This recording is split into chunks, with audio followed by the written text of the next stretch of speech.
Agora, por falar em ilusão, tem muita gente mesmo vivendo na ilusão. Em qualquer que seja o tipo de ilusão, tudo menos a verdade. Uma boa mentira é melhor do que uma verdade. Verdade é muito doído, verdade pode ser muito constrangedor, verdade pode ser extremamente provocativo. Enxergar com realidade e verdade as coisas pode alterar a minha vida demais. Eu não quero permitir tais alterações. E aí, enquanto isso, a gente vive de ilusões, de enganos e de ilusões. Vai vivendo de tapeações, conforme essa animação que você vai ver aí agora para a gente ilustra.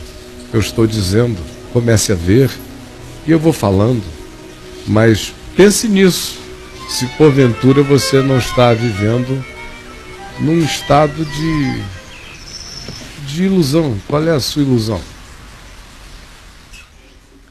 Todo mundo querendo um elixir.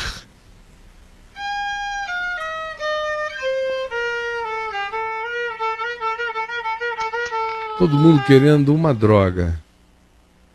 Na realidade, a alma humana é viciada em viagens. A gente sente uma atração extraordinária pelo Coringa. E por todas as suas capacidades de nos oferecer aquilo que para nós nos chega como promoção do nosso potencial. É um elixir. Elixir é o que está escrito, bem grande.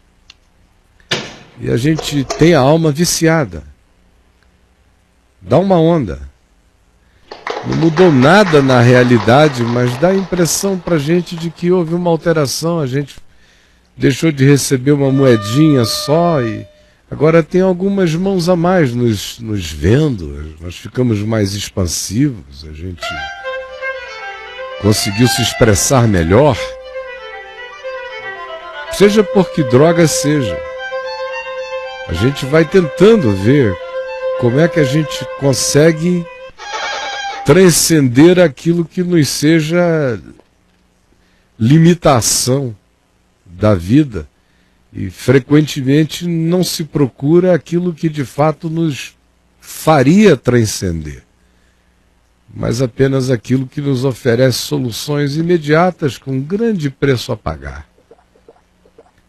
Aí você toma até uma overdose, seja lá do que for, seja de homem, de mulher, de sexo, de religião, de qualquer das drogas disponíveis no mercado.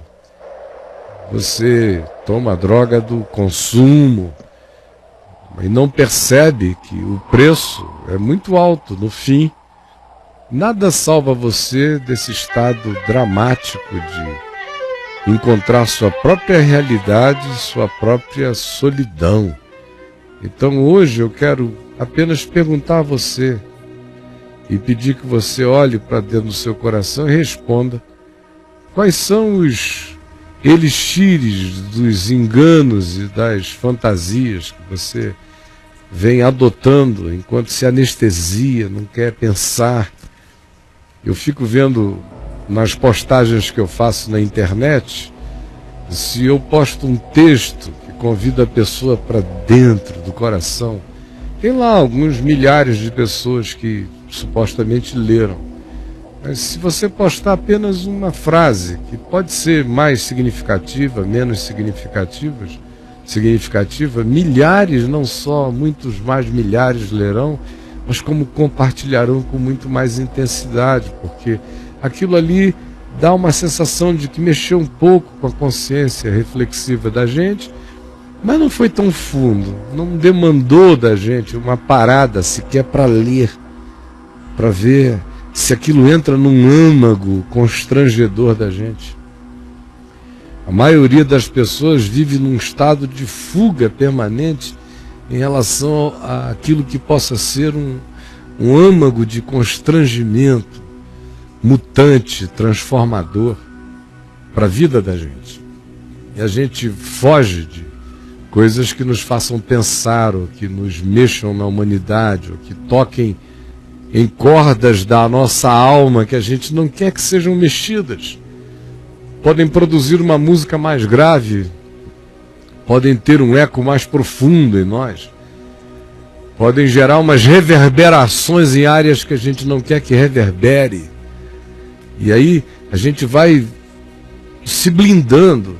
Tem gente que deixa algumas areazinhas abertas para dizer que tem alma ainda. Não, eu gosto de música, eu gosto de algumas artes.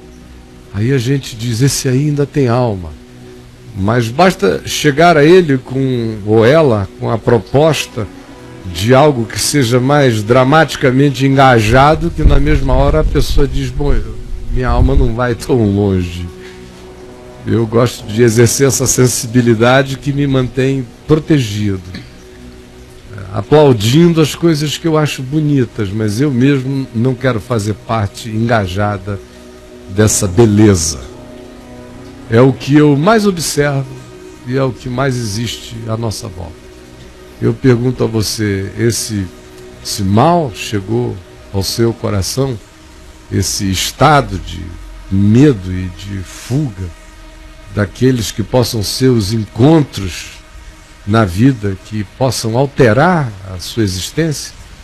Dá muito trabalho, pode ser algo gigantesco demais para o mundo de confortos mediocrizados no qual você se colocou, enquanto tenta se iludir com os elixires de fantasias. Mas chega a hora, meu amigo, em que a gente cai na real, porque o preço que esses desvios da realidade produzem depois são cobrados pela implacabilidade da existência. E ela se manifesta implacável para com todos os humanos na condução de todos a um lugar de solidão absoluta. Que é quando você vê que secou de todo, não há mais nem aonde se enganar, se iludir. O deserto se absolutizou à nossa volta. E aí, meu amigo, ou você bebe da fonte da água da vida que vai fazendo você atravessar todos os desertos e transformá-los em açudes, enfrentar todas as situações de hostilidade e vencer o mal com o bem, e enfrentar todas as indiferenças sem ficar cínico, e ir crescendo e se melhorando no caminho todo dia, porque se a viagem de cada um de nós não significar que hoje, aos praticamente 58 anos de idade, eu não sou um ser humano melhor do que eu era aos 18, quando eu encontrei a Jesus, alguma coisa não deu certo na viagem do Evangelho na minha vida. Ou não foi a viagem do Evangelho que eu fiz. Porque, sinceramente, eu não me troco hoje, aos 58 anos de idade, por mim, há 40 anos atrás, aos 18 anos de idade, por mais emocionado e empolgado que eu estivesse com Jesus. Eu prefiro o estado de consciência pacificadamente feliz e gozante do amor de Deus que eu tenho hoje do que em qualquer outro momento da minha vida. E se não tivesse sido assim, alguma coisa teria estado errado. Porque a promessa de Jesus de casamento dele com a gente é esta: é de que quando ele entra na falência da nossa existência, as coisas vão ficando melhor. Lembra do casamento em Caná da Galileia? Quando ele foi chamado, enfim, porque o vinho tinha terminado, acabara, e ele mandou que se pusessem águas nas talhas batismais, nas talhas para purificação, que os judeus usavam para se batizar, para se purificar, para se lavar, para se limpar. Ele disse: encham aquelas talhas ali da religião com a minha água. E quando encheram, ele transformou em vinho. E o mestre Sala, que provou, veio ao noivo, sem saber o que tinha acontecido, e disse: que loucura é essa? Todos costumam pôr primeiro o bom vinho, e quando já beberam fartamente, servem o inferior. Tu, porém, guardaste o bom vinho até agora. Em Jesus, a viagem tem que ser essa. Se não for essa, pode olhar para você e dizer: não foi o evangelho que eu permiti que crescesse em mim. Foi qualquer outra coisa. Foi uma convicção, uma crença, foi uma impressão da verdade, foi um condicionamento doutrinário, foi uma necessidade de segurança que eu tinha e encontrei um determinado amparo, quem sabe, para existir e até para morrer, naquelas compreensões, mas ficou só nisto. E o evangelho não cresceu em você, não deu o fruto dele de vida, de exuberância, de paz, de pacificação, de serenidade, de uma vitória tão grande sobre a morte, que lhe dá toda a coragem para viver, lhe dá toda a coragem para amar, tira de você todas essas proteções em relação à vida que você usa, se privando de ser visitado por aquilo que brota para a eternidade, que brota mesmo, que não é poesia, que é verdade real para o coração. Agora eu sei que a maioria ficou tão viciada em ouvir essas coisas, com aquelas gritarias estereotipadas, do tipo: o ladrão vem somente para matar, roubar e destruir. Eu, porém, vim para que tenham vida e vida em abundância.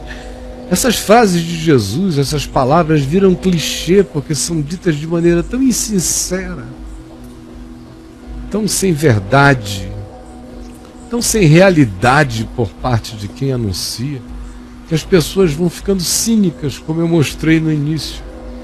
Vão se tornando garis do tesouro, vão se acostumando ao sublime, vão perdendo a empolgação, a alegria do reino de Deus nos seus corações. É a tragédia que se abateu sobre a maior parte de nós.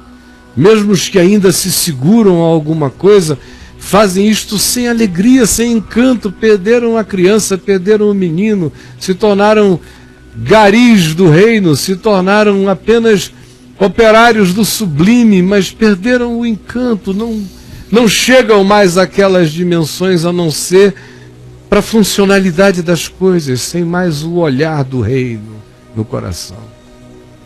É isso que não pode morrer, nem em mim, nem em você, e que eu estou dizendo. Se com o passar do tempo o evangelho não me melhorar, se o evangelho não me pacificar, se o evangelho não me tornar mais sincero, mais verdadeiro, me tornar mais crente, mais transcendente, mais imanente, mais tocante na vida e transcendente ao próprio limite imediato da existência, se o evangelho não me aumentar o amor, a paciência, a misericórdia, a confiança, se não me der essa soberania altaneira sobre a morte, que me faz cantar com Paulo e todos os demais: onde está, ó morte, a tua vitória? Onde está, ó morte, o teu aguilhão? Se isso não for uma vitória mesmo em mim, Paulo decretou algo terrível.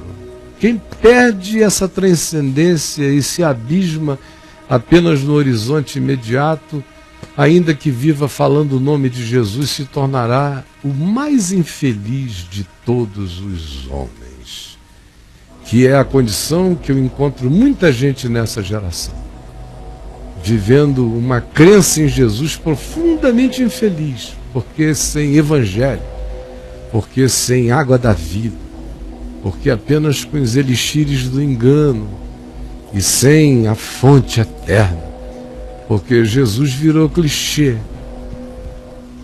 Porque até as coisas poucas do Evangelho que sobraram são ditas de maneira tão convenientemente gritada, teatralizada e hipócrita que o coração da gente ficou gelado até para o que saia da boca de Jesus.